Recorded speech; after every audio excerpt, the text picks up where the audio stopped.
Hello students, let's see the question. So the question is high species diversity in tropical region is due to having, पूछा गया कि जो high species diversity है tropical region में वो किस वजह से, इनमें से बताने की कौन से रीजन जो है करेक्ट दिया हुआ है।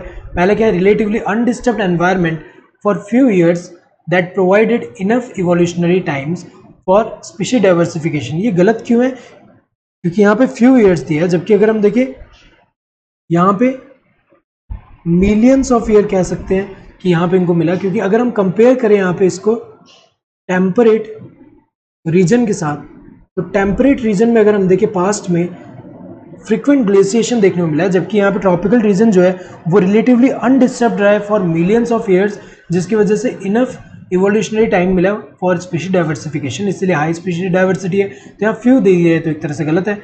Less seasonal, relatively more constant and predictable environment, ये एक तरह से सही है।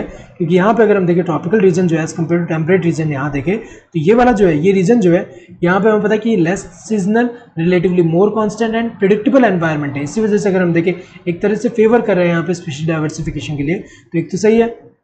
High productivity that directly contribute to greater diversity, ये गलत दिया हुआ है। क्योंकि हाई प्रोडक्टिविटी डायरेक्टली यहाँ पे अगर हम देखें यहाँ पे कंट्रीब्यूट नहीं करता ग्रेटर डाइवर्सिटी के लिए, यहाँ पे अगर हम देखें इनडायरेक्टली, ये जो है इनडायरेक्टली कंट्रीब्यूट करता है फॉर ग्रेटर डाइवर्सिटी। तो यहाँ पे अगर हम देखें करेक्ट कौन सा है, this second one. All of this तो होगा नहीं क्योंकि यहाँ पे एक ही करेक्ट है ये वाला। Correct answer to this second one, that is B. Hope you understood the question. Thank you and all the best.